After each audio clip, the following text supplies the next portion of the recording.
Պատվարժան դատահ Իշխան Վահանյանին առաջադրված մեղադրանքի հիմնավորվածության վերաբերյալ մեղադրանքի կողմի դիրքորոշումը ձեզ եւ դատավարության մասնակիցներին առավել պարզ կամ մատչելի ներկայացնելու համար ցանկանում եմ իմ ելույթով առանձին անդրադառնալ Ամբաստանյանի ներկայացված մեղադրանքում նշված հանցակազմերին, հանցակազմի հատկանիշներին առանձին Ինչպես նշվեց, Վահանյանի մեղադրանքի առաջադրվել նախկին քրեական օրենսգրքի 375-րդ հոդվածի 4-րդ մասով եւ 380-րդ հոդվածի առաջին մասով նախատեսված հանցանքների կատարման համար։ Առաջադրված մեղադրանքում առաջինը նկարագրված է Վահանյանի կողմից 2020 թվականի հոկտեմբերի 10-ին իշխանություն անգործություն դրսևորելու հանգամանքը։ Առաջինը իմ կողմից վերլուծության կենթարկվի նշված հանցագործությունը, դրա հատկանիշները եւ դրա հիմնավորվածությունը։ Ինչպես հայտնի է, իշխանության անգործությունը բնութագրվում է որպես պաշտոնատար անձի կամ պետի կողմից օրենքով, այլ իրավական ակտերով, պայմանագրով կամ հատուկ հանձնարարությամբ գործելու պարտականություն ունենալ, սակայն դրանք չկատարել կամ ոչ պատշաճ կատարել, երբ նա իհարկե ունեցել է դրանք կատարելու հնարավորությունը։ Առաջին հարցը նշված համատեքստում, որը իմ կողմից դարձվում է քննարկման առարկա, դա Իշխան Վահանյանի կողմից քրեական օրենսգրքի 375-րդ հոդվածով նախատեսված հանցագործության սուբյեկտ, այսինքն պետ կամ պաշտոնատար անձ հանդիսանալու հանգամանքն է, որի վերաբերյալ ցանկանում եմ հայտնել հետևյալը։ Չնայած որ Իշխան Վահանյանը թե նախաքննության եւ թե դատաքննության ընթացքում այս հանգամանքները չի վիճարկել, այնուամենայնիվ հիմնավորելու համար մեր դիրքորոշումը անդրադարձ կատարվում է այդ հանգամանքին։ Պատվարժան դատարանում հետազոտվեց Իշխան Վահանյանին 59-703 զորամասի 5-րդ հրաձգային գումարտակի հրամանատարի տեղակալ շտաբի պետի պաշտոնից ազատելու եւ նույն գումարտակի հրամանատար նշանակելու Պաշտպանության բանակի նախկին հրամանատարի թիվ 2224 10/2020 թվականի հրամանը, որով հաստատվում է նշանակման փաստը։ Երկրորդ հարցը, որ Իշխան Վահանյանին առաջադրված մեղադրանքի շրջանակներում կարծում ենթակա է քննարկման, հետևյալն է։ 2020 թվականի հոկտեմբերի 10-ին Իշխան Վահանյանի վրա օրենքով կամ այլ իրավական ակտերով դրված եղել են այնպիսի պարտականություններ, որոնք նա պարտավոր է եղել կատարել Խորհրդ սարում տեղի ունեցած մարտական գործողությունների ժամանակ, ինչպես նաև ստորաբաժանման նահանջը կազմակերպելու եւ իր պարտականությունները ենթակա անձնակազմի սպաներին փոխանցելու առումով թե ոչ։ Ամբաստանյանը ինչպես առաջին, այնպես էլ այս դեպքում եւս որպես այդպիսին թե նախաքննության ընթացքում եւ թե դատաքննության ընթացքում չի վիճարկել այս հանգամանքը, այնուամենայնիվ դրան անդրադարձ կկատարեմ։ Ըստ էության պատվարժան դատարան Իշխան Վահանյանին առաջադրված մեղադրանքում նշված են իրավական ակտերը եւ այդ ակտի կոնկրետ կետերի են պահանջները, որոնք ըստ մեղադրանքի գնահատման խախտվել են Իշխան Վահանյանի կողմից,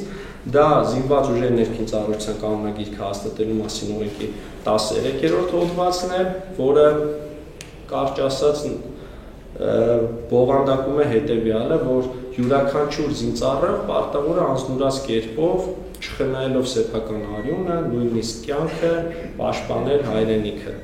կատարել զինվորական կանոնադրությունների պահանջները,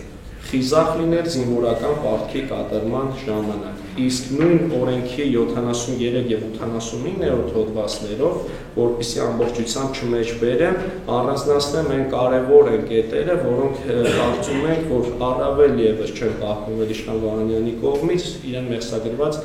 արարքի կատարման ժամանակ։ Ըստ էության հրամանատարը պարտավոր է միջոցներ ձեռնարկել անձնակազմին զոհվելուց, խեղդվելուց, զերծ պահելու համար, մարտական ծառայության ժամանակ պահանջել ենթականերից խստագույնս կատարել նշված պահանջները։ Հրամանատարության ուրեմն ժամանակավոր բացակայության դեպքում հրամանատարը պետը իր պարտականությունների կատարման համար թողնում է տեղակալին։ Հրամանատարությունը վերցնողը այդ մասին զեկուցում է ավագ հրամանատարին։ Նույն կանոնադրության 129-ից 130-րդ հոդվածներով արդեն կոնկրետ գումարտակի հրամանատարի պարտականություններն են սահմանված, որով ըստ էության նա պատասխանատու է մշտական իր ենթակա անձնակազմի մշտական պատրաստության, զորահավաքային պատրաստության պահպանման համար։ Մարտական կանոնադրության այն դրույթները, որոնք իմ կողմից նշվեցին 46 երկրորդ մասի 46-ից 47-րդ դրույթները վերաբերվում են զորքերի ղեկավարման, դրանց կայունության, անընդհատության եւ այլ վերաբերելի նորմեր, որոնց պահպանմամբ միայն հնարավոր է պատշաճ ղեկավարել ենթակա անձնակազմին այս դեպքում 59-703 զորամասի 5-րդ ուսումնական գումարտակի անձնակազմին արդեն մարտական կանոնադրության 119-րդ, 120 եւ 121-րդ, 122-րդ եւ 179-րդ կետերով, ինչպես նաեւ 180-րդ կետերով ըստ էությամբ բովանդակում են այն նորմերը, որոնք պարտավոր է վերադասահմանատարը առհասարակ այդ իրավիճակում հայտնված հրամանատարը ձեռնարկել, դա շրջանաձև պաշտպանության հակառակորդի կողմից հանկարծակի հարձակում կատարելու դեպքում շրջանաձև պաշտպանության անցնելու հրաման տալն է կամ եթե հնարավոր չի ինչ-որ ձևով պաշտպանություն իրականացնել կամ հարձակում իրականացնել, պատշաճ կերպով նահանջ կազմակերպելու պարտականությունն է, որը ըստ 179-րդ կետի համաձայն պետք է իրականացվի միայն ավագ պետի հրամանով կամ թույլտվությամբ, պետք է մանրակրկիտ նախապատրաստվի եւ իրականացվի կազմակերպված ու գաղտնի եւ կարեւորը ինչ նպատակով, որ գումարտակը կարողանանք մարտունակ վիճակում սրան ձեր ուշադրությունը հրավիրում եմ հենց այդ հանգամանքի վրա, որ ինչու է այդ կազմակերպվածություն եւ մանրակրկիտ նախապատրաստվածության պահանջը դրված այս նորմով, որ մարտունակ վիճակում զորքին կարողանանք ժամանակին դուրս բերենք որոշված շրջան, այսինքն սա եւս կարեւոր է, որ նահանջը կազմակերպես պետք է լինի նաեւ որոշված շրջան, հավանաբար հնարավոր է նաեւ, որ Չնայած ես համոզված եմ, որ հենց այս նորմը դրված է այս դեպքերի համար, որ անձնակազմը իմանա թե ուր է նահանջում եւ ինչ գործողություններ պետք է իրականացնի։ Ես փորձեցի ընդհանրական կերպով ներկայացնել այն գործողությունները, որոնք մեղադրանքի կողմի գնահատմամբ պարտավոր էր իրականացնել այն միջոցները, որ պետք է ձեռնարկել Իշխան Վահանյանը զորքին հնարավորինս անվտանգ կամ քիչ վնասներով փորձել դուրս բերել այդ մարտական դաշտից։ Ամեն դեպքում պատվարժան դատարան հաշվի առնելով այն հանգամանքը, որ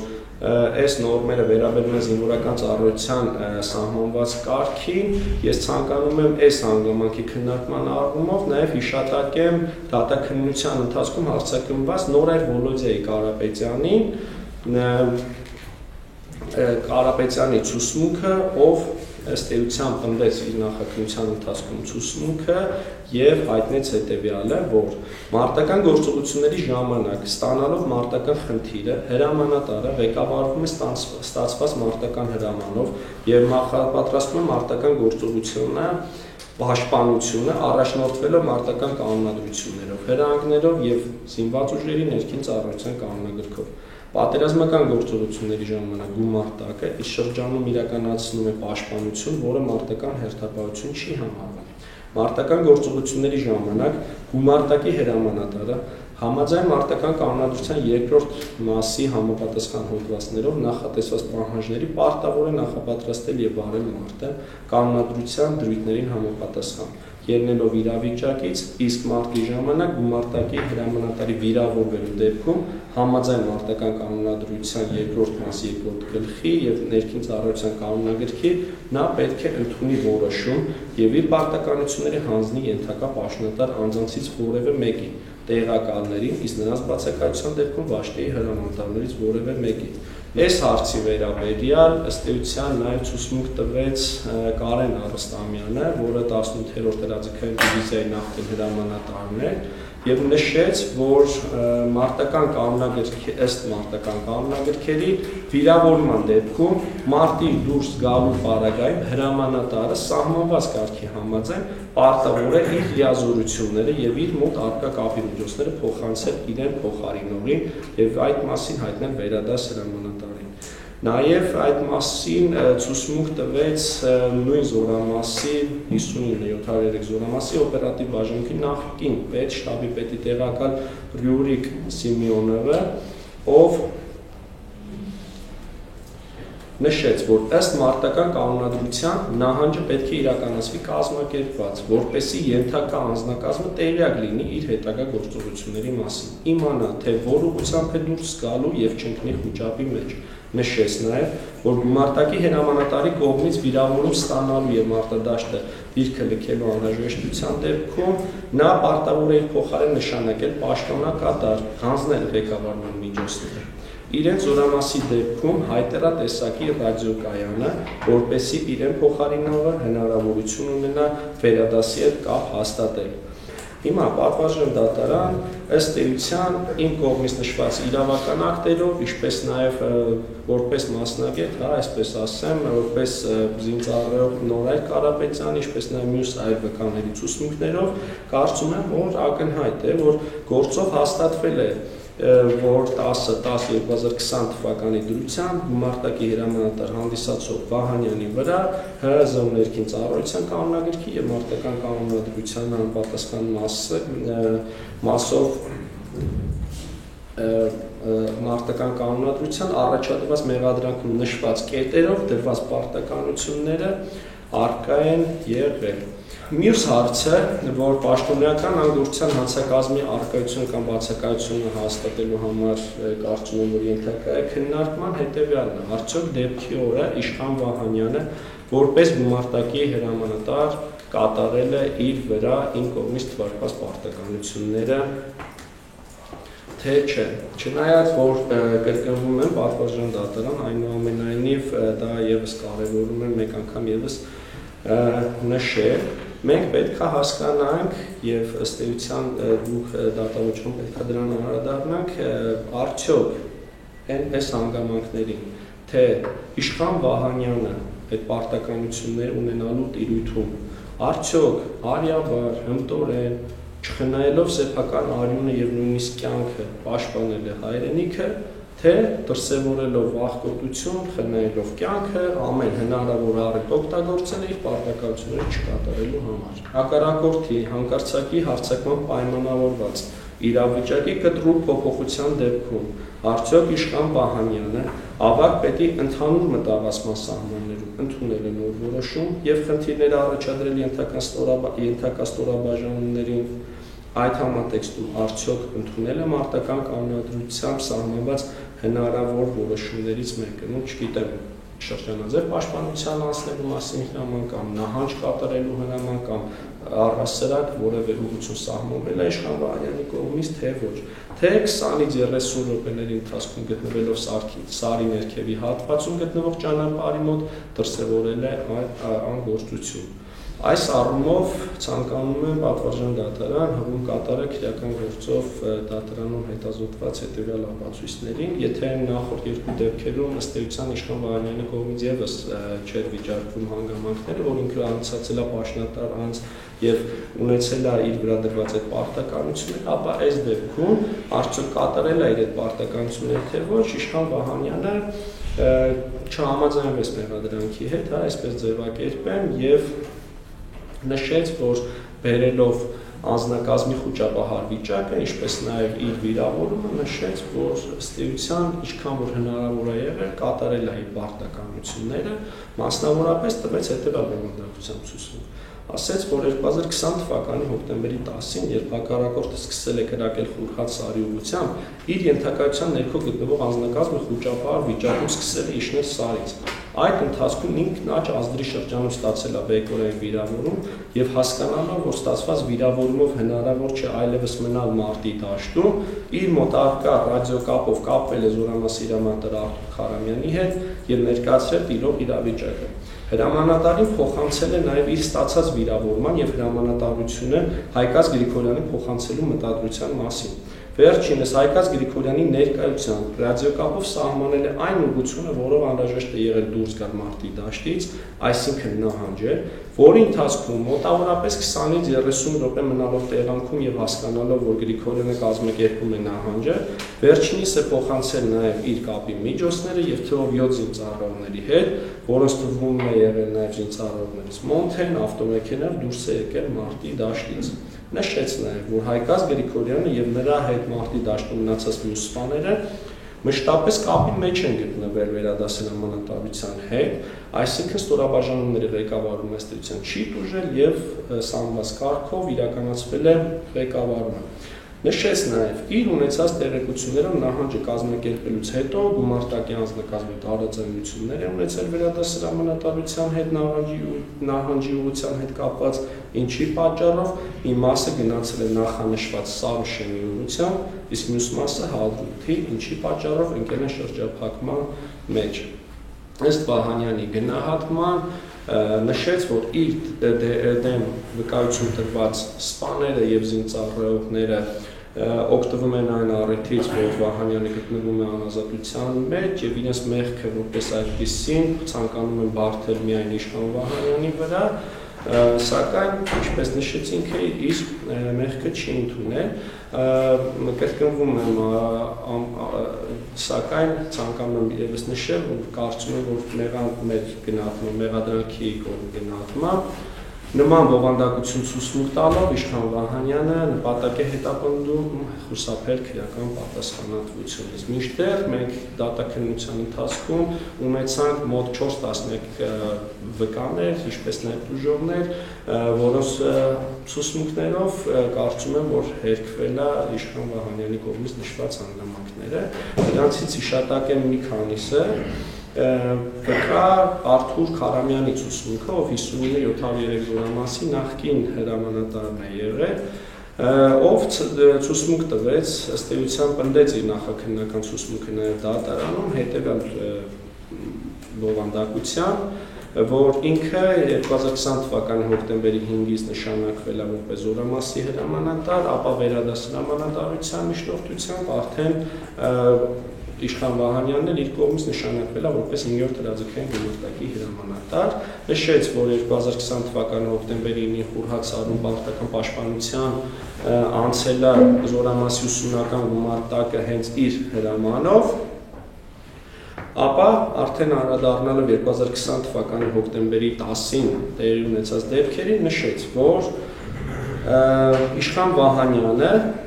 նշված օրը զանգահարել է իրեն եւ խոճապահար վիճակում զեկուցել, որ հակառակորդը հարձակում է գործել, ինչի արդյունքում զորքը փախչում է։ Բացի այդ, ունեն զոհեր եւ վիրավորներ, ինքը նույնպես վիրավոր է, ինչի համար նահանջում է, իսկ Վահանյանը ցանկանում է հեռանալ։ Տեղեկանալով, որ Վահանյանը ծանր վիրավորում չի ստացել, հայտնել է, որ չպետք է խոճապի մատնվել եւ հեռանալ, անհրաժեշտ է զորքին հավաքել եւ շարունակել ղեկավարել զորքը, մինչև ինքը անվտանգ ուղղություն կնշի։ Այնուհետև Վահանյանը երկրորդ անգամ զանգահարել է իրեն եւ հայտնել, որ գրեթե հասել է Հադրութ քաղաք, ինչին պատասխանել է, որ հակառակորդի կողմից գրաված լինելու պատճառով պետք չէ գնալ Հադրութի վերևի գյուղի ուղղությամբ։ Խոսքը հավանաբար հենց այդ բանկ գյուղի ուղղությամբ է, որտեղ իջել է նաեւ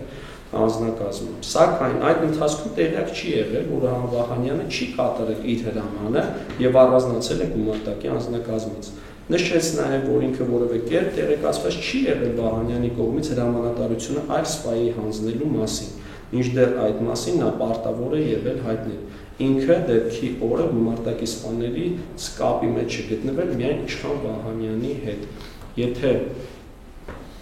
ենթական անձնակազմը լիներ Վահանյանի ղեկավարման ներքո ինքը ոչ Վահանյանի, ոչ անձնակազմի դեպի Հադրութի ուղղությամբ չէր ուղղորդի։ Վերլուծելով Խուրհատ-Սարում տեղի ունեցած դեպքերը կարծիք հայտնեց նաև, որ այնտեղ պատշաճ կերպով չի կազմակերպվել նահանջը, իսկ թեթև վիրավորում ստացած գումարտակի հրամանատարի փախուստը կարող է ազդել ենթական անձնակազմի մոտ խոճապ առաջացնելու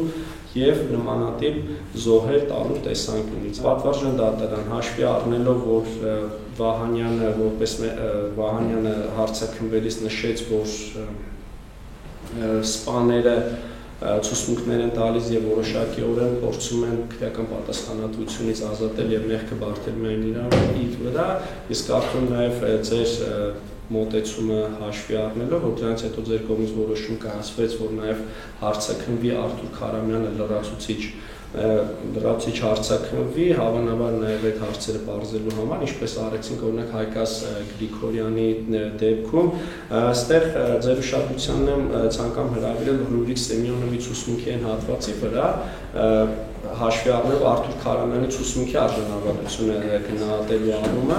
Ռուրիկ Սիմեոնովը նման ցուցմունք տվեց, որ 2020 թվականի հոկտեմբերի 10-ին կամ 11-ին Զորամասի հրամանատարական կետում Քարամյանը պատմել է իրեն, որ 5-րդ գումարտակի հրամանատար Իշխան Վահանյանը առանց իր թույլտվության փախել է մարտական դիրքերից եւ իր հետ վերցնելով կապի միջոցները զորքին թողել առանց ղեկավարման։ Հրամանատարը փորձել է Իշխան Վահանյանի հետ կապ հաստատել նաև բջջային հեռախոսով, սակայն վերջինս եղել է անհասանելի։ Նա նաև չի արձագանքել ռադիոկապին։ Ինքը նույնպես փորձել է կապ հաստատել Վահանյանի հետ, սակայն չի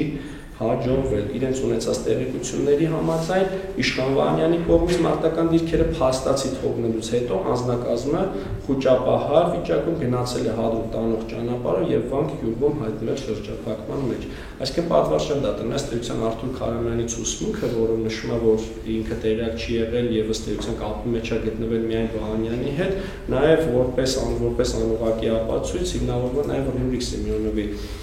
ցուցմունքով Իմ կողմից նշված հանգամանքները նաև հիմնավորվել է վկա Հայկազ Գրիգորյանի ցուցմունքով, ով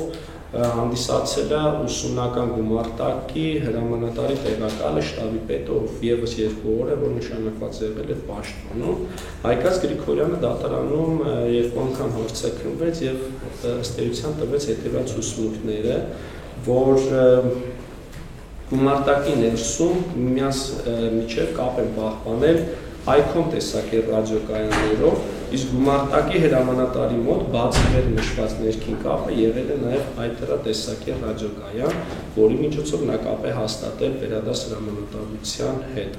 2020 թվականի հոկտեմբերի 10-ին հակառակորդը լայնածավալ հարձակում է գործել իրենց դիրքերի ողջ երկայնքով, որի հետևանքով ունեցել են բազմաթիվ զոհեր եւ վիրավորներ։ Այդ ժամանակ, երբ անձնակազմը իջել է արդեն իսկ Սարի ներքևի հատվածի խաշմերուկ, գումարտակի հրամանատար Վահանյանը պատճառաբանելով թե վիրավորը միայնակ նստել տեղում գտնվող ավտոմեքենաներից մեկը եւ իր հետ վերցնելով կապի միջոցները հեռացել, չսահմանելով անգամ իրենց հետագա գործողությունների շրջանակը կամ նահանջ կատարելու ուղղությունը։ Անձնակազմը տեսնելով կատարվածը ավելի մատնվել խոճապի։ Իշխան Վահանյանի հեռանալուց հետո կապի բացակայության կոնկրետ նահանջի ուղղությունը չիմանալու պատճառով 5-ից 6 ժամ ինքը եւ մյուս սպաները փորձել են դուրս գալ տեղանքից, բացի այդ կապի դուրս գալ գնդի հրամանատարի հետ, սակայն չեն կարողացել, քանի որ բոլոր ուղղություններից կրակել են իրենց ուղղությամբ։ Հակառակորդի կրակոցների ազդեցության տակ Ավագ լեյտենանտ Մուրադյանը եւ կամավոր Արտյոմը շարժվել են Վանք գյուղի ուղղությամբ, իսկ իրենք մոտ 35 զինծառայով եւ սպաներով փորձել են բարձրանալ նույն Զորամասի 3-րդ գումարտակի ուղղությամբ, ինչը չի ստացվել։ Այդ հատվածից եւս կրակոցներ են հնչել, այնուհետև փոխել են ուղղությունը եւ կարողացել շրջափակումից դուրս գալ գնալով Սարուշեն գյուղի ուղղությամբ, քանի որ կոնկրետ ուղղություն չեն ունեցել, փորձել են տարբեր ուղղություններ, որոնցից մեկով կարողացել են դուրս գալ։ Նշեց նա, որ Իշխան Վահանյանն իր գնահատմամբ ի վիճակի է եղել իր վրա դրված պարտականությունները կատարել, բացի այդ վերջինս պարտավոր է եղել մինչև հեռանալը, իր փոխարեն, եթե անգամ վիրավորում է ստացել, նշանակել պաշտոնակատար խնդիրներ առաջադրել եւ այդ մասից զեկուցել Վերադասին ու փոխանցել կապի միջոցները։ Իրենց մոտ կապի միջոցներ թողնելու պայմաններում իրենք անմիջապես կապ կհաստատեին գնդի հրամանատար Քարամյանի հետ եւ կիմանային հետագա իրենց խնդիրները եւ կներկայացնեին ստեղծված իրավիճակը։ Ամեն դեպքում առնվազն կկարողանային հրամանատարի միջոցով կապ հաստատել 3-րդ գումարտակի հետ, որոնց ուղղությամբ ի սկզբանե գնացել են եւ ցանկացել են նրանց միջոցով կապ հաստատել հրամանատարության հետ, դրանք չիմացան կրակ չէին բացի իրենց ուղղությամբ։ Այսինքն ըստ էության պատվարժանդատն Հայկազ Գրիգորյանը նշեց, որ կապի միջոցների բացակայության պատճառով է եղել նաեւ այն, որ ցանկացել են իրենց հարևանությամբ գտնվող 3-րդ գումարտակից զբաղեցրած մարտական դիրքերի ուղղությամբ բարձրանալ, սակայն անգամ յուրային զորքը կրակաբացել մեր ուղղությամբ, հենց սա նաեւ եւս մեկ վկայություն է մասին, որ այդ ստեղծված իրավիճակում մեր յուրային ստորաբաժանումներն անգամ մեկը մյուսից տեղեկություն չի ունեցել հենց այս ղեկավարման ազդեցության պատճառով։ Վահանյանի ցուցմունքի արժանահավատությունը գնահատելու տեսանկյունից պատվարժանդատը նաև ձեր ուշադրությանն եմ հրավիրում Հայկազ Գրիգորյանի հայտնած այն տվյալներին, որ նշեց, որ ինքը ևս գտնվել է նախնական կալանքի տակ եւ երբ մեր նիստերից մեկի ժամանակ միասին տեղափոխվել են դատարան հարցաքննության ժամանակ Հայկազ Գրիգորյանը նշեց, որ Վահանյանը ճանապարհին անգամ փորձել է իրեն համոզել, որ ինքը կատարել է իր պարտականությունները, իր վիրավորումը եղել է այնքան ծանր, որը հնարավորություն չի տվել իրեն մնալ տվյալ մարտադաշտում եւ ըստ էության ինքը փոխանցել է տվյալ կապի միջոցները։ Սա ևս մեկ փաստարկ է, որ ընդամենը Իշխան Վահանյանի ցուցմունքները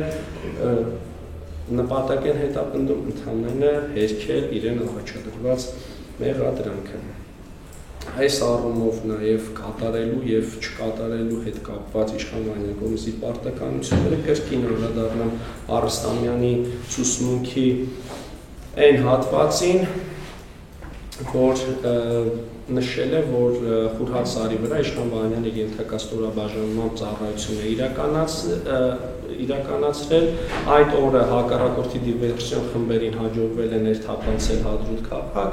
իր ունեցած տեղեկություններով նշված վայրում տեղի ունեցած մարտական գործողությունների ընթացքում Վահանյանը վիրավորում ստանալու պատրվակով հեռացել է Խուրհատ Սարից։ Նշել է, որ տվյալ տեղամասում ղեկավարը եղել է Վահանյանը, իսկ զորքի ղեկավարում իրականացվել է հայտերա տեսակի կապի միջոցով։ Իր գնահատմամբ այդ երկուսի բացակայության պայմաններում ստորաբաժանման ղեկավարումը խաթարվել է։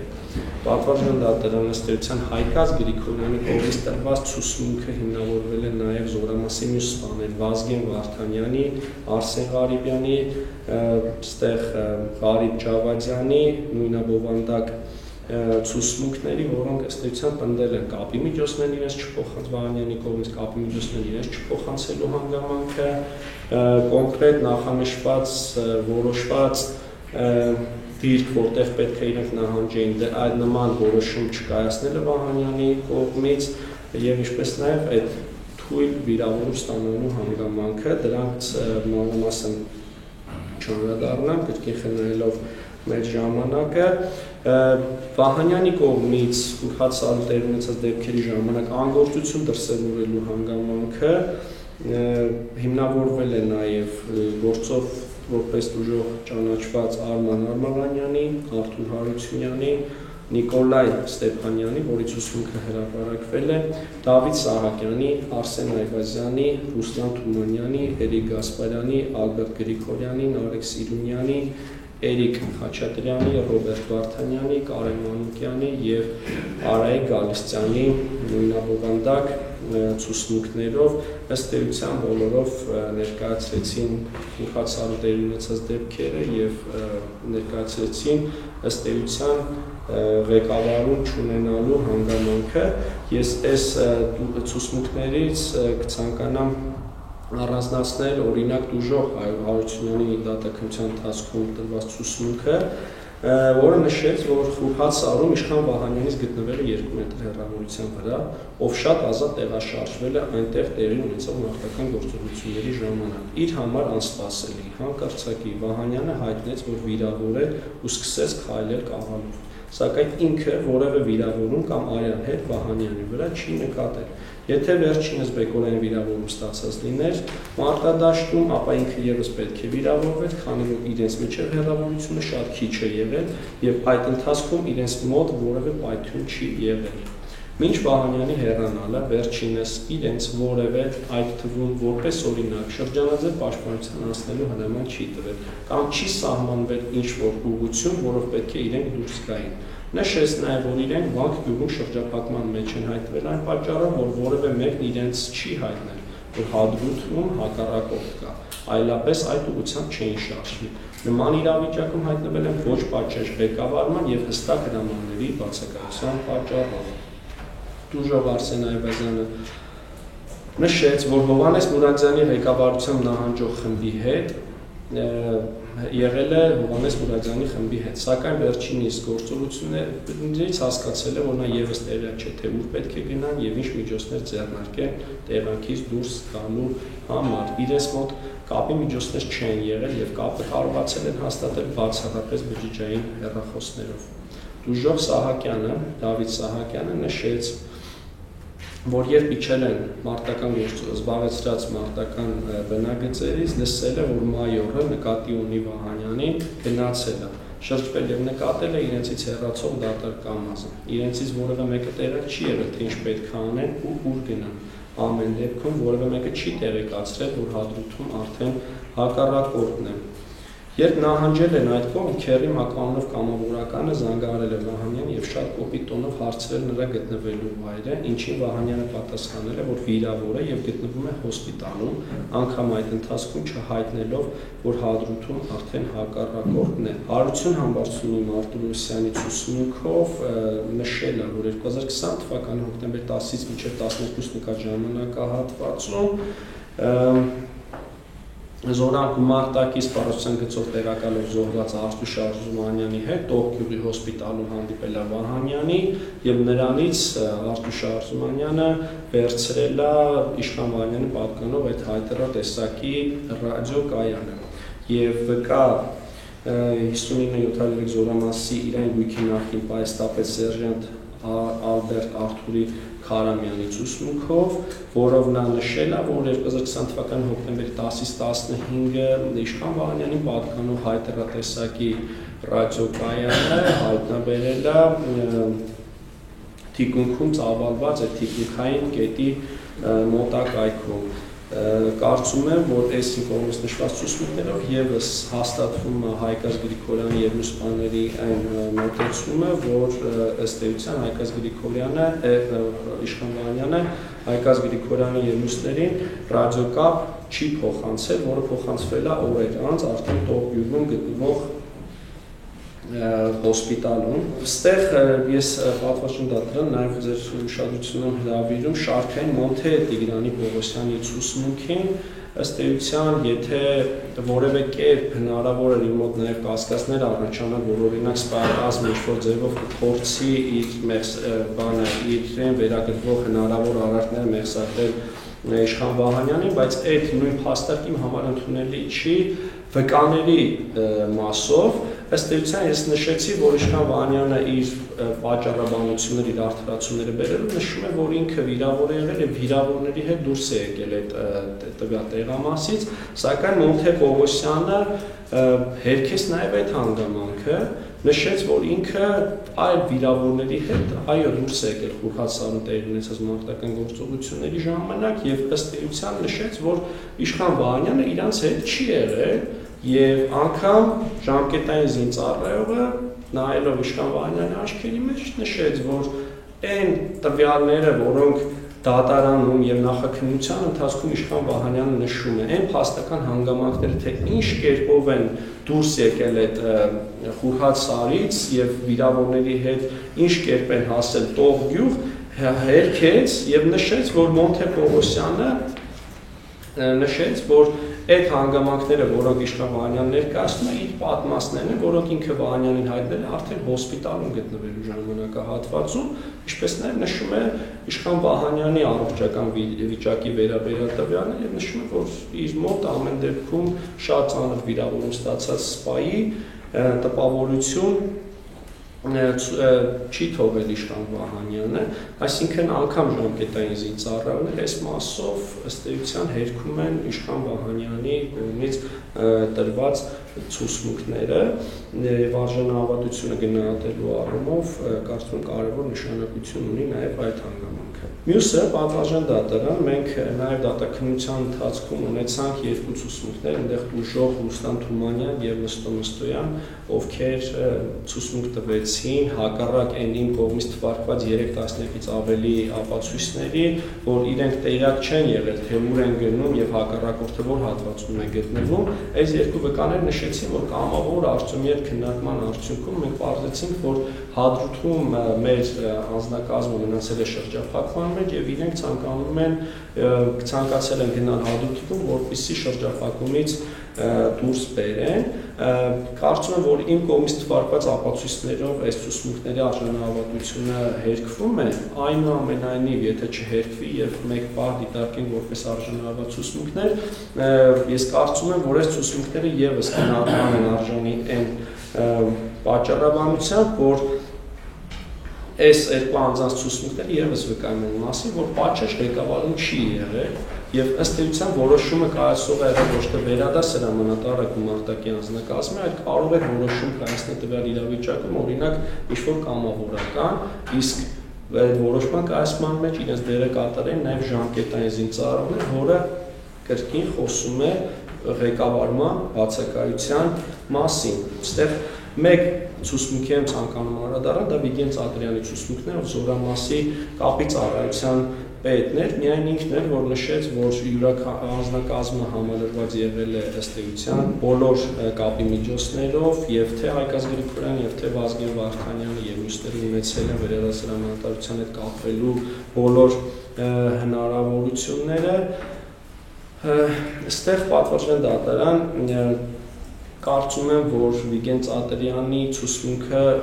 չպետք է դիտարկենք արժանահավատ, քանի որ այդ ցուցմունք տվողը հենց այն կոնկրետ այդ կապի միջոցների առկայության, դրանց սարքինության համար մեկ պատասխանատուներից մեկն էր եւ այս առումով կարող է այդ ցուցմունքը ուղղորդված լինել եւ հնարավոր պատասխանատվությունից խուսափելու միտումներ ունենալ։ Այս մասով պատվիրժան դատարան համեմատություն անենք Հովհաննես Մուրադյանի ցուցմունքի եւ Վիգեն Ծադրյանի ցուցմունքի միջեւ։ Հովհաննես Մուրադյանը եղել է Վիգեն Ծադրյանի, եթե վերադարձնանք նայենք, ենթական եւ կապի պատասխանատու, կապի դասակի հրամանատար է, բայց մենք ունենք շատ լավ է ունենք այդ ապացույցը քրեական գործունեության ձայնագրություն, որտեղ Հովհաննես Մուրադյանն է ինքը հեռախոսով կապվում ինչ-որ այսինքն Զորամաս օղակից դուրս ինչ-որ անձի հետ եւ փորձում ճանապարհ ճշտել եւ այս ձայնագրությունը հենց Վիգեն Ծադրյանի, նաեւ Վիգեն Ծադրյանի ցուցմունքը հերքով ապացույց է, եթե կապի հրամանատար ունենալ այդ միջոցները, բնականաբար կապի միջոցով կկապեր, այլ ոչ թե հեռախոսակապի միջոցով եւ այս Վիգեն Ծադրյանի արժանահավատության հարցը նաեւ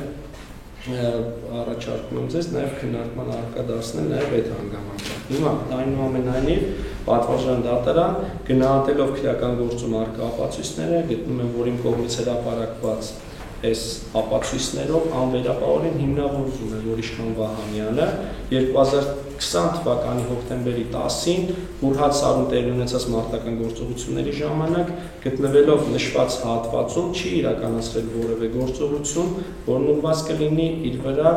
զինված ուժերի ներքին ծառայության կանոնագրքով եւ մարտական կանոնագրքով սահմանված պարտականությունների կատարմանը։ Այսինքն անձնուրաց կերպով իր ժողովրդին ծառայելու, իր արյունը եւ կյանքը չխնայելով հայրենիքը պաշտպանելու փոխարեն, չդիմանելով այդ պահին առաջացած զինվորական ծառայության դժվարություններին, խախտելով իմ կողմից արդեն իսկ նշված իրավական ակտերով սահմանված պահանջները, որևէ կերպ չղեկավարվելով 59-703 Զորամասի 5-րդ գումարտակի անձնակազմին տեղակալին կապի միջոցը սահմանված կարգով փոխանցելու եւ այդ մասին Զորամասի հրամանատարին զեկուցելու փոխարեն անգամ անտեսելով Զորամասի հրամանատարի այն հրամանը, որ պետք է մնալ մարտադաշտում եւ ղեկավարել անձնակազմը, ենթակա անձնակազմի հետագա գործողությունների վերաբերել որևէ, այդ թվում օրենսդրությամբ նախատեսված նահանջ կատարելու մասին որոշում կայացնելու փոխարեն դուրս է եկել մարտադաշտից։ Մյուս հարցը պատվիրժան դատարան, որը ցանկանում եմ անդրադառնալ եւ իմ կողմից նախանշվեց, կարծում եմ այ չկատարելու հանգամանքը հիմնավորելուց հետո պետք է քննարկվի արդյոք Իշխան Վահանյանը հնարավորություն ունեցել է կատարել իր վրա դրված պարտականությունները։ Այս հարցի շուրջ ցուցմունք տալուց Վահանյանը նշեց, որ ինքը որոշակիորեն զրկված է եղել այդ պարտականությունները կատարել լիարժեք հնարավորությունից, որպես այդպիսին կապեց երկու հանգամանքի հետ։ Առաջինը ասեց, որ աճ ազդրի շրջանում ստացած մանրական վնասվածքն է եւ այդ վնասվածքի պատճառով ինքը զրկված է եղել մարտադաշտում իրեն ազատ գործելու եւ երկար մնալու հնարավորությունից եւ երկրորդ հանգամանքը, որը կապեց այդ հնարավորության տեսանկյունից, այն էր, որ ենթակա անձնակազմը վիճակում խորած սարից իջնում էր եւ բարոյաքեբանական վատ վիճակում իրենց կողմից տրված հրամանները չէր լսում եւ չէր կատարում։ Մասնավորապես Վահանյանը ցուցմունք տվեց, որ 20 թվականին ստացած բեկորային վիրավորումն այնքան խորն է եղել, որի առաջացած ցավին դժվար է եղել դիմանալ եւ ինքը տեղաշարժվել է այլ զինծառայողների, այդ թվում Հայգազ Գրիգորյանի օգնությամբ։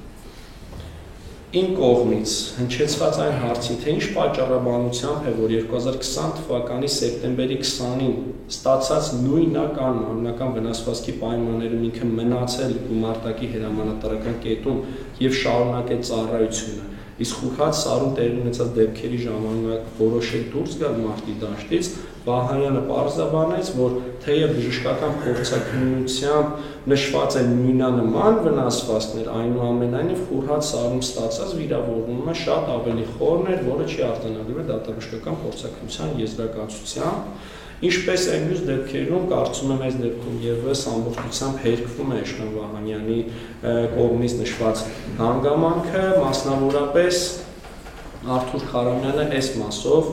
ցուցմունք տվեց, նշեց, որ Վահանյանը որպես գումարտակի հրամանատար ունենալով վիրավորում պարտավոր է եղել տեղում ստանալ բուժօգնություն եւ շարունակել ղեկավարել ենթակա անձնակազմը։ ՎԿ Գրիգորյանը, Հայկազ Գրիգորյանի մասին խոսքը նշեց, որ Իշխան Վահանյանը վիրավորման մասին հայտնելով միայնակ նստել է տեղում գտնվող ավտոմեքենաներից մեկը եւ հեռացել։ Իր գնահատմամբ Վահանյանն ի վիճակի է եղել կատարել իր վրա դրված պարտականությունները,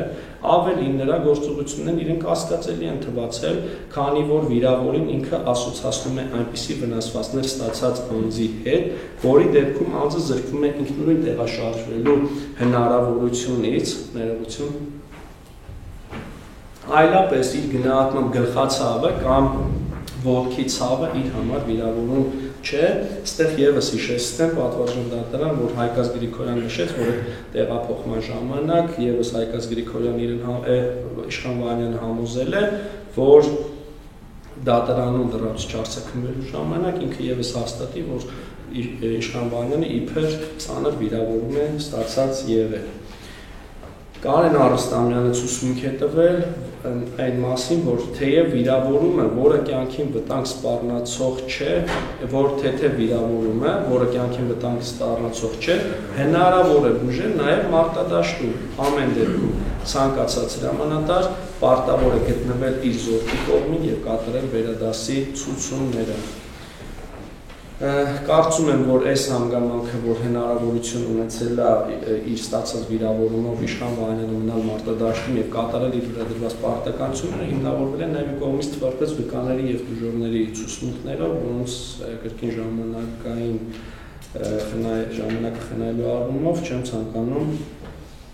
անդրադառնալ։ Այստեղ մյուս հանգամանքին եմ ուզում կրկին շեշտադրում անել, թեև դրան եւս անդրադարձա, որ բոլոր վկաները եւ դժողներն առանց բացառության հայտնեցին, որ թեև իրենց բարոյական վիճակը լավ չի եղել, սակայն դա իրենց չի զրկել վերադաս հրամանատարության հրամանները լսելու եւ դրանք կատարելու ունակությունից։ Կառանձնացնեմ այս մասով դժող Խաչատրյանի, Էրիկ Խաչատրյանի ցուցմունքը, որը նշել է հետևյալը, որ Վահանյանը հետուկ նայպես էր բռնել եւ վազում, որ կողքից նայողի մոտ վիրավորում ստացած զինծառայողի տպավորություն չէր թողնում։ Այն հատվածում, որտեղ իբր վիրավորում է ստացել Վահանյանը, հնարավոր չէր վիրավորվել, քանի որ այդ հատվածում հակառակորդը սկսել է կրակել նրա հեռանալուց հետո միայն։ Նարեկ Սիրունյանը եւս ցուցմունք է տվել, որ Վահանյանը չէր կարող այդ հատվածում վիրավորում ստանալ, քանի որ միակ արկը, որ տեղանքում արձակվել է Հովհաննես Մուրադյանի կողմից հակառակորդի ուղղությամբ։ Իր գնահատմամբ այդ իրավիճակում հայտնվել են բացառապես արդեն խոսքը վերաբերվում է այդ շրջափակմանը հրամանատարության մեղքով վատ ղեկավարելու արդյունքում։ ՎԿ ՀՀ զինված ուժերի գլխավոր շտաբի օպերատիվ գլխավոր վարչության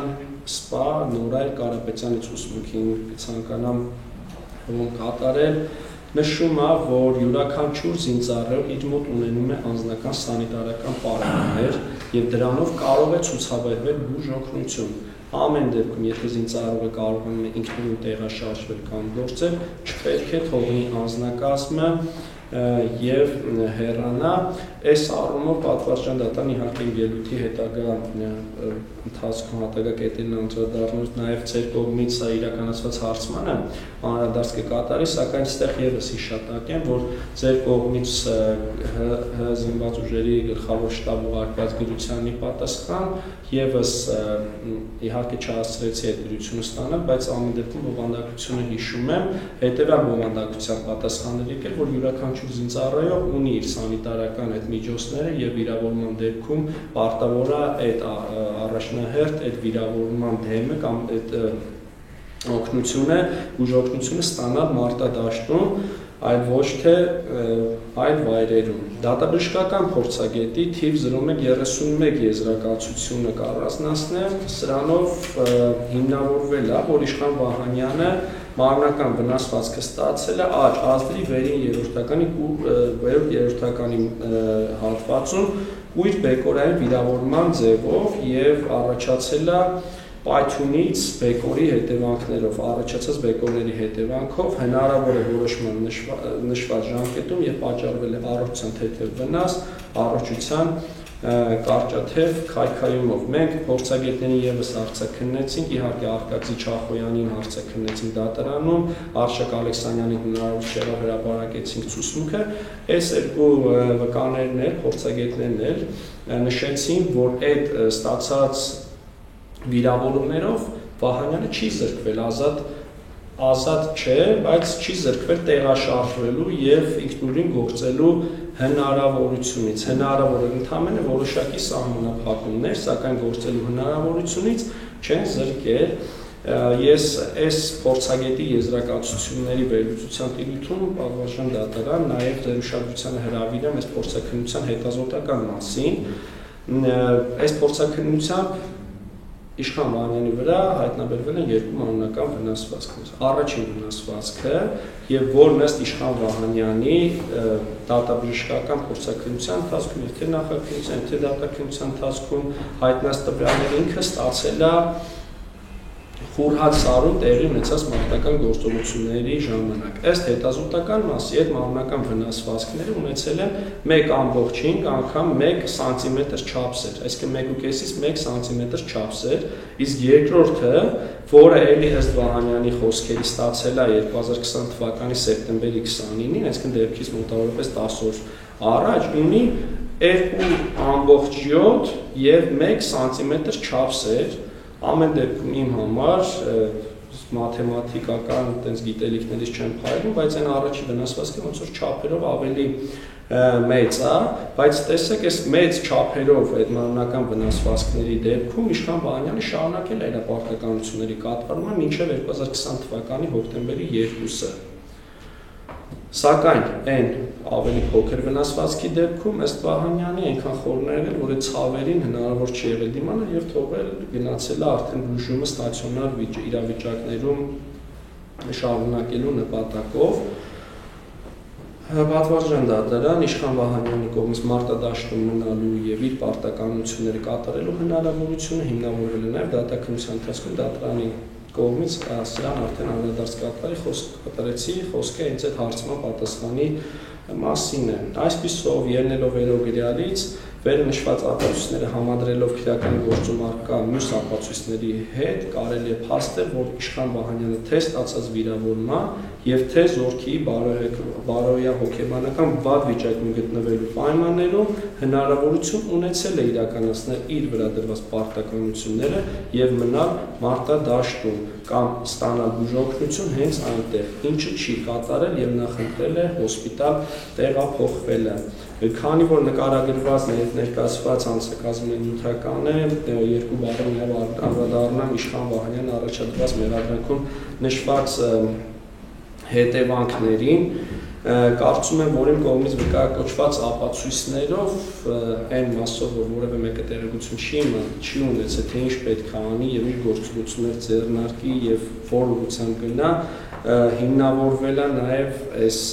հետևանքների եւ Իշխան Վահանյանի կողմից դրսևորված անգործության պատճառ հետևանքային կապը Այստեղ առանձնացնեմ կամ գնահատման համար բարձրաձայնեմ հետևյալ հանգամանքները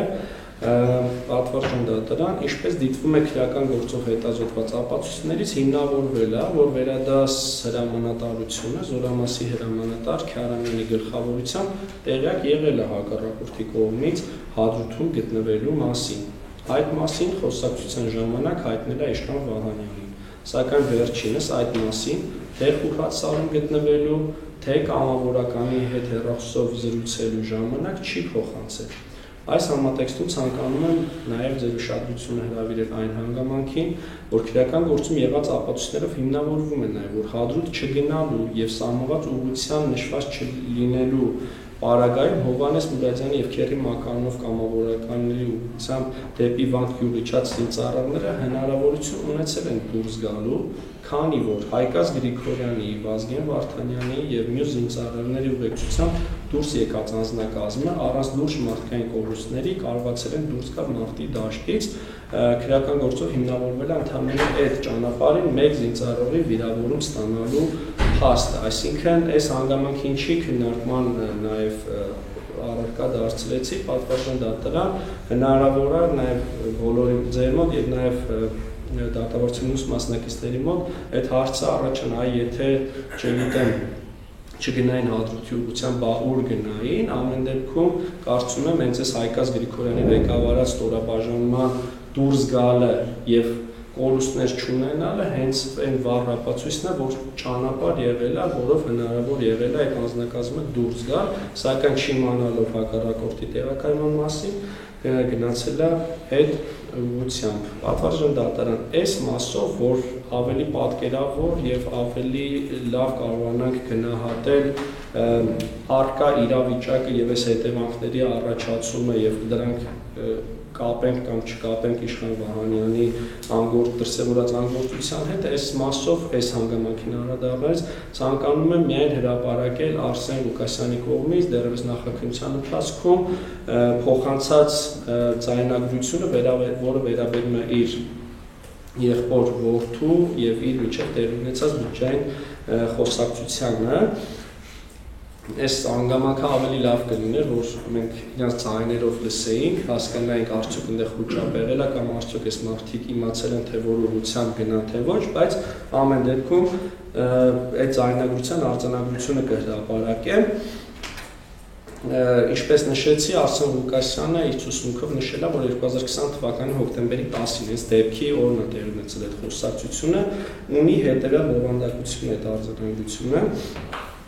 Սարգիս Ղուկասյան, առաջինը խոսում է Սարգիս Ղուկասյանը։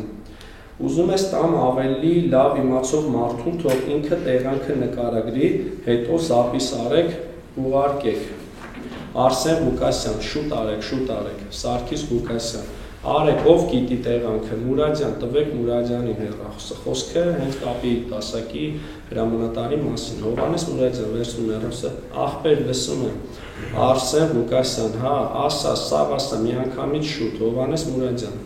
նայի, հադրութի պոստից, որ նայում ես դեպի հակառակորդը, հենց ուղիղ աջ կողմը մենք անտառի մեջ ենք։ Ես ԿԳԲ-ի զորքին ասացի, որ մենք այդ սարի գլխին անտառի 3 տեղ պոստ ունենք դրած։ Հիմա այդ պոստի վրից կրակում են մեզ, պետք է իմանանք, թե մերոնք են, ասենք չկրակենք, հելնենք գոնե այնտեղ։ Արսեն Ղուկասյան, դե այդքանը պետքա փոխանցենք։ Հովհաննես Մուրադյան, հա ախպեր, թեկուզ համար խոսացեք ԿԳԲ-շնիկներ են, հաստատ իրանք գիտեն։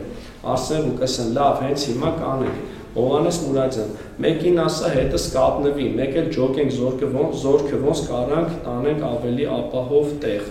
Հա, թող մի հատ զանգեն, սաղ ասեն, Արսեն Ղուկասյան, լավ։ Սրանից հետո ըստ Արսեն Ղուկասյանը այլևս խոսակցություն տեղի չունեցել իր եղբոր որդու եւ այս Հովհաննես Մուրադյանի եւ այլ մյուս անձնակազմի հետ։ Այս մասով նաև կառանձնացնեմ սպա հոգեբան Արայիկ Հայրյանի ցուցմունքին, ով դատարանում հարցաքննվեց,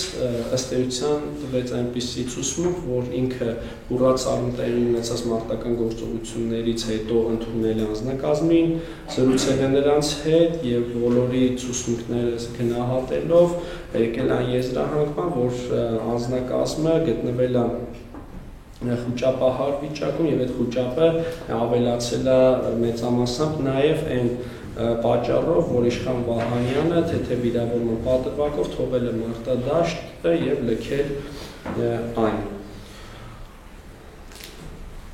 Հետևանքների մասով նաեւ այդ հանգամանքը հիմնավորվել է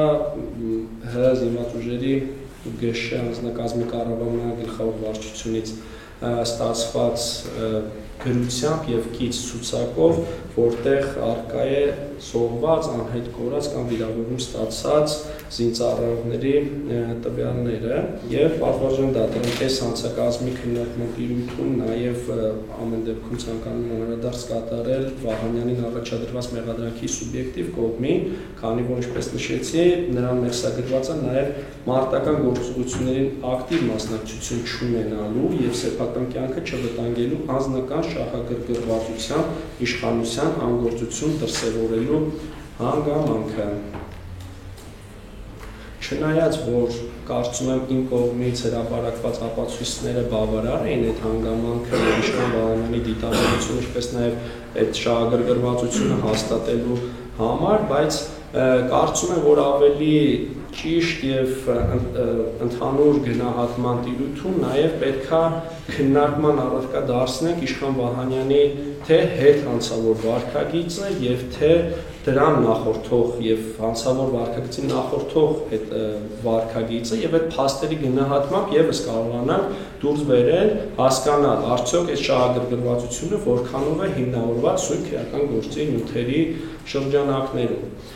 Այս առումով ուշագրավ է Գարիկ Վարդերեսյանի ցուցմունքը, ով հայտնում է, որ 2020 թվականի սեպտեմբերի 29-ին երտեղի է ունեցել 5-րդ հրաձգային գումարտակի հրամանատարական կետի հրետակոծություն եւ զոհվել է այդ ընթացքում գումարտակի հրամանատար Սամվել Սահակյանը, Իշխան Վահանյանը եւս վիրավորում է ստացել եւ դատարանում նաև ցույց տվեց այն հատվածը, որտեղից վիրավորում է ստացել, հենց նշեց հենց այդ աճազդրի վերին երրորդականի հատվածը, այն նույն հատվածը, որտեղ Վահանյանը նկարագրում է, որ իբր ստացել է Ֆուրհացարը տեղ ունեցած մարտական գործողությունների ընթացքում, բայց այս 2020 թվականի սեպտեմբերի 29-ին ստացած վիրավորման դեպքում նշում է նաև Գարիկ Վարդերեսյանը, որ անգամ այս դեպքում, երբ եղել է հրամանատարական կետ, բուժակ եւ հնարավորություն եղել է այդ վիրակապը դնելու, Իշխան Վահանյանը ամեն պատեհ եւ անպատեհ եւ ոչ պատեհ առիթներ օգտագործել է, որպեսզի դուրս գա, միշտ խնդրել է, որ այդ վիրավորման պայմաններում դուրս գա եւ գնա հոսպիտալ։ Սակայն Գարիկ Վարդերեսյանի միջամտությամբ արգելքի պայմաններում հետ զննվել է այդ վիրավորումը եւ պարզվել է, որ ընդհանրապես չնչին վիրավորում է եւ վիրակապելուց հետո Վահանյանը շարունակել է ծառայությունը։ Մյուս հանգամանքը, որը փաստ է եւ գնահատման առումով շահագրգռվածության առումով եւս կարևոր է, Գարիկ Վարդերեսյանը նշում է, որ 2020 թվականի հոկտեմբերի 2-ին, երբ Նյուզգար կոչվող տեղամասում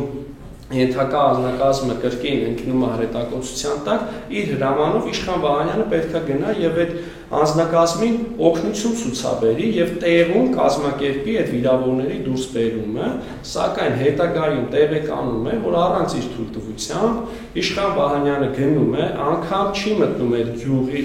գյուղ, որտեղից դուրս բերի բոլոր վիրավորներին կամ որտեղ գոնե կազմակերպի այդ վիրավորների տարհանումը, մի քանի զինծառայողի ճանապարհին վերցնելով գնում է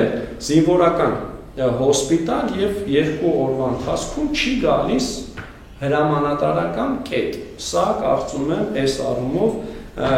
գնահատման է ենթակա, թե մինչև անգամ այս հանցագործությունը կատարել է, թե որքանով է Իշխան Վահանյանը ցանկացել մարտական գործողություններին ակտիվ մասնակցել եւ հետագա ցուցմունքները, որը կհրապարակեն, կգնահատենք նաեւ թե ինչքանով է իր կյանքի համար վախեցել Իշխան Վահանյանը։ Այս մասով ունենք ցուցմունք Արթուր Դանիելյան, որը Զորամասի սպաներից է, ով կոնկրետ գտնվել է Նյուզգար կոչվող տեղամասում։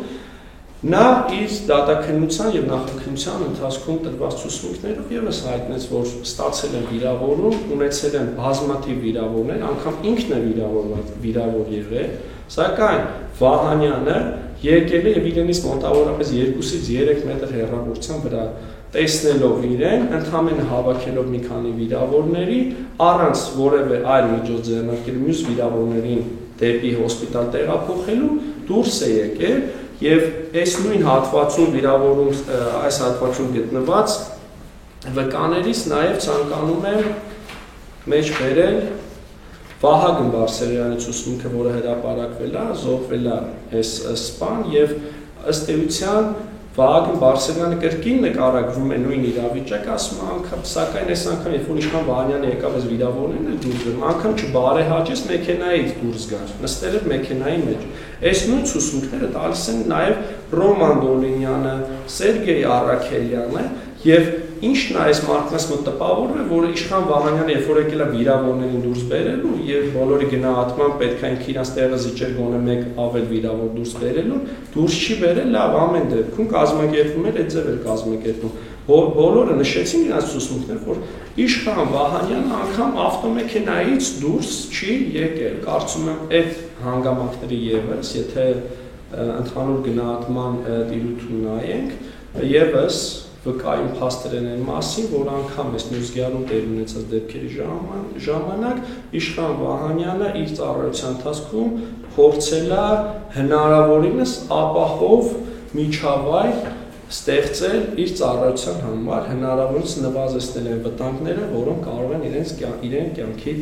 սպառնել։ Այս մասով պատվարժան դատարանում Իշխան Վահանյանը ցուցմունք տվեց, նշեց, որ ես կազմակերպում եմ այդ գործողությունները եւ ես գնացի Զորամասի հոսպիտալ եւ քանի որ այնտեղից հնարավոր չէր այլևս այն ճանապարհը, որով մենք գնացել ենք եւ վիրավորներին տեղափոխել էինք Զորամասի մշտական տեղակայման վայր, հնարավոր չէր գա, դրա համար ես սպաներիս Կարեն Գրքիկյանի հետ Զորամասից գնացել եմ այս շրջանցող ճանապարհով եւ եկել եմ հրամանատարական կետ, այս մասով արդեն այնպիսի ապացույց չկա, որը կարողանա վերլուծել արժանավորության։ Ըստ էության էլի հերքվել է Իշխան Վահանյանի ասածները, ասես տառացի կամ բառացի ձևակերպման։ Հիմա Իշխան Վահանյանը այդ նյուզգյալից վիրավորներին տեղափոխելիս եղել է սպանելիս Լևոն Հայրապետյանի հետ, որի ցուցմունքը հրապարակվել է, ըստ էության այս Լևոն Հայրապետյանը ցուցմունքա տվել այն մասին, որ ասում է, երբ որ մենք Վահանյանի ուղեկցությամբ տարել ենք այս անձանց զինվորական հոսպիտալ, ինքը միայնակ այդ նույն ճանապարհը, որը ըստ Վահանյանի գնահատման հնարավոր չէր գալ կամ վտանգավոր էր, բայց կարծում եմ պատերազմի ժամանակ այտենց ոչ վտանգավոր վայր դժվար է եղել գտնելը, ինքը հետ է եկել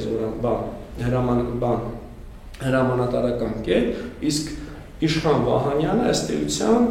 չի կարողացել այդ նույն ճանապարհով հետ գալ։ Ես մի հանգամանքի վրա ձեր ուշադրությունը հրավիրեմ պատվարժան դատարանում։ Իշխան Վահանյանը վիրավորներին հոսպիտալ տանելուց վերադարձել է 9-րդ կիլոմետր հատված եւ ոչ թե հրամանատարական կետ։ Էսի այն հատվածն է, որտեղ արդեն զորքը նահանջած է եղել։ Այսինքն ամեն դեպքում սա է փաստն, որ Իշխան Վահանյանը հետ է եկել ոչ թե առաջնագից եւ գնացել է առաջնագից, այլ եկել է, երբ որ արդեն իրեն զորքը թիկունքում են գտնվել եւ իր սուբյեկտիվ կողմի հանգամանքը հետ հաստատելու համար սա եւս կարեւոր նշանակություն ունի։ Պատվարժան դատարան նաեւ ցանկանում եմ ստեղ առանձնացնել Վազգեն Վարդանյանի ցուցմունքը, ով հետեւյալ բովանդակությամբ ցուցմունք է տվել, որ իր ունեցած տվյալներով երբ Իշխան Վահանյանը 2020 թվականի հոկտեմբերի 8-ին այլ զինծառայողներին ուղեկցել է դեպի 4-րդ գումարտակի թիկունք, չի հասել այդ սահմանված վայր, այլ ճանապարհի խոցված ավտոմեքենաներ տեսնելով վերադարձել է Հադրութ քաղաքի դպրոց։ Վկա Դմիտրի Սարգսյանը, որի ցուցմունքը եւս հրապարակվել է, նշեց, որ Վահանյանի կողմից հրաման է ստացել մոտավորապես 30 զինծառայողներով բարձրանալ հանդիպակաց սարը, սակայն այդ ընթացքում նկատել է, որ Վահանյանը մնացել է իրենց թիկունքում եւ չի բարձրացել։ Իսկ Վարազդան Հովհաննիսյանը ցուցմունք տվեց, ելի այդ մասով նշեց, որ երբ որ իրենց հրաման է տվել բարձրանալ վերևի հատված, Վահանյանը մնացել է թիկունքում մոտ 50 մետր իրենցից ներքև, բղավել է, իբրև ուղղություն է ցույց տվել, որ բարձրանա վերև, սակայն նա մնացել է ներքևում, առավել անվտանգ վայրում։ Իշխան Վահանյանի մեղքի հիմնավորել է նաև տուժողների իրավահաջորդներ Ալեքսանդր Ղարախանյանի, Յուրիր Խեչումյանի, Հակոբ Մկրտչյանի, Սուսաննա Աբարցումյանի, Ռուստամ Այվազյանի, Հրանտիկ Հարությունյանի, Սարուբեկ Պետրոսյանի, Գագիկ Ստեփանյանի, Դավիթ Ներսիսյանի, Սամվել Գրիգորյանի, Լիլիա Սարգսյանի, Բենիկ Գաբրիելյանի, Վարդուհի Մանուկյանի, Եղամ Ղազարյանի, Արմեն Ագանեսյանի, Արմենուհի Գալստյանի, Ռուզան Մելինե Երանոսյանի, Հովանես Մարտիրոսյանի, Կորյուն Զաքարյանի, Ալինա Գրիգորյանի, Վարազդատ Մխիթարյանի եւ Սաթենիկ ազգանունի ճշտացիչի հավանաբար Մուրադյանի խոսքը Հովանես Մուրադյանի նոր մասին է, ովքեր ըստ էության հիմնավորված ցուցմունքներ տվեցին այն մասին, որ իրենց որդիների մասին լուրեր տեղեկություններ ստանալու պատճառով զրուցել են 59-703 զորամասի մի շարք զինծառայողներ եւ այդ խոսակցությունների արդյունքում իրենց համար պարզ է դառել, որ Իշխան Վահանյանը մարտական գործողությունների ժամանակ վիրավորում ստանալու պատրվակով թողել է մարտադաշտը եւ ինքնակամ թողել այն։ Պատվարժան դատարան երկու բառով նաեւ անդրադառնալ Իշխան Վահանյանին նախկին քրեական օրենսգրքի 380-ով դրված առաջին մասով առաջադրած մեղադրանքին հետևյալ բովանդակությամբ, ինչպես գիտենք, որ հոդվածը քրեական պատասխանատվություն է նախատեսում զինծառայողի կողմից մարտի ժամանակ մարտադաշտ ինքնակամ թողելու համար եւ հանցագործության անմիջական օբյեկտը մարտական գործողությունների ժամանակ զինծառայողի վարքագծի սահմանված կարգն է, պատվարժան դատարանը ես կրկին անդրադարձ կատարեցի ձեր կողմից իրականացված հարցման եւ ստացած պատասխանին ստացանք հետևյալ բովանդակության պատասխանը, որ հղում է կատարվում զինված ուժերի ներքին ծառայության կանոնագիրքը հաստատելու մասին ՀՀ օրենքի 20-րդ հոդվածին, որի համաձայն մարտական գործողությունների ընթացքում նույնիսկ իր զորամասից կտրված եւ լրիվ շրջափակման մեջ լինելիս զինծառայողը պարտավոր է վճռական դիմադրություն ցույց տալ հակառակորդին խուսափելով գերեվարումից։ Նա պարտավոր է մարտում մինչև վերջ կատարել իր զինվորական պարտքը։ Կարծում եմ, որ իմ կողմից վկայել կոչված ապացույցներով, այդ թվում այս ելույթի այն մասով, որ անդրադարձ կատարեցի Վահանյանի կողմից մարտի դաշտում մնալու եւ իր պարտականությունները կատարելու հնարավորություններին, իավին հիմնավորվել է, որ Վահանյանը մինչև վերջ չի կատարել զինվորական պարտքը եւ չնչին վիրավորումը ստանալու առիթն օգտագործելով, որը կարող է վիճակապել մարտի դաշտում թողել է մարտական գործողությունների վայրը։ Այդ հանգամանքը մարտադաշտն ինքնակամ թողել հիմնավորվել է թե Արթուր Քարամյանի, թե Հայկաց Գրիգորյանի, թե Արստամյանի, թե Նորայր Կարապետյանի, թե Հարություն Մարտիրոսյանի եւ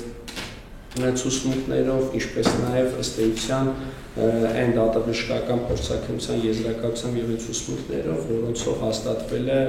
Իշխան Վահանյանի կողմից մարտադաշտում մնալու եւ իր ծառայությունը շարունակելու հնարավորությունը։ Կարծում եմ, որ այստեղ անքննելի է, որ Խորհրդասարում տեղի ունեցած գործողությունները կարող ենք նմանեցնել մարտին, այսինքն եղել է մարտի պարագա եւ Խորհրդասարը մարտադաշտ եւ հենց այս օբյեկտիվ կողմից հատկանիշի առումով հաստատված լինելու առումով կարծում եմ եւ հաստատվել է, որ հենց այս մարտադաշտն է ինքնակամ թողել Իշխան Վահանյանը եւ եթե անդրադառնանք սուբյեկտիվ կողմին այս արարքը դիտավորության կատարող հանցագործությունը, կարծում եմ արդեն Իշխան Վահանյանի անգործությունը եւ շահագրգռվածությունը այդ հարցում նկարագրելիս սրան հանգամանալից անդրադարձ կատարեցի, ուստի պատվարժան դատարան կարծում եմ, որ գործով ձեռք բերված ապացույցների գնահատմամբ Իշխան Վահանյանի մեղքն ամբողջությամբ հիմնավորված է, իրեն առաջադրված եւ իմ կողմից նշված երկու հանցագործությունների կատարման մեջ արարքներին տրվել են քրեական ճիշտ գնահատականներ եւ նա ենթակա է քրեական պատասխանատվության առաջադրված մեղադրանքում նշված հոդվածներով։ Քրեական օրենսգրքի համաձայն յուրաքանչյուր անձ ենթակա է քրեական պատասխանատվության իր կատարած անցանքի համար։ Նույն օրենսգրքի համաձայն հանցանք կատարած անձին քրեական պատասխանատվության, պատժի կամ քրեական ներգործությունների միջոցների ենթարկել է կամ քրեական պատասխանատվությունից կամ պատժից ազատելը պետք է լինի արդարացի, ապահովելով ինչպես օրենսդրության, այնպես էլ պետական հակազդեցության համաչափությունը կատարված հանցանքին, դա կատարելու հանգամանքներին եւ հանցավորի անձնավորությանը։ Հայաստանի Հանրապետության նախկին քրեական օրենսգրքի 19-րդ հոդվածի համաձայն Հայաստանի Հանրապետության քրեական օրենսգրքի 375-րդ հոդվածի 4-րդ մասով եւ 380-րդ հոդվածի առաջին մասով նախատեսված հանցանքները դասվում են առանձնապես ծանր հանցագործությունների շարքին։ Իշխան Վահանյանի մեղսագրվող արարքները անպատասխանաբար համապատասխանում են գործող քրեական օրենսգրքի 549-րդ հոդվածի 3-րդ մասին եւ 546-րդ հոդվածի առաջին մասին։ Եթե գործող քրեական օրենսգրքով 546-րդ հոդվածի առաջին մասով պատժի մեղմացման մասով որևէ փոփոխություն տեղի չի ունեցել, ապա 549-րդ հոդվածի 3-րդ մասով տեղի է ունեցել, մասնավորապես նախկին քրեական օրենսգրքի 375-րդ հոդվածի 4-րդ մասով նախատեսված պատիժը 7-ից 13 տարի ժամկետով ազատազրկումը, որը նաև նախատեսում էր գույքի բռնագրավում, նոր օրենսգրքով մեղմացվել է եւ որպես պատիժ սահմանվել միայն 6-ից 12 տարի ժամկետով ազատազրկումը, ինչից ելնելով եւ ղեկավարվելով գործող քրեական օրենսգրքի օրենսդրության հետադարձության վերաբերյալ դրույթները սահմանող 9-րդ հոդվածի կարգավորումներին, պատժի մասով անհրաժեշտ է ղեկավարվել գործող քրեական օրենսգրքով նշված հանցագործությունը սահմանող հոդվածի պահանջներով։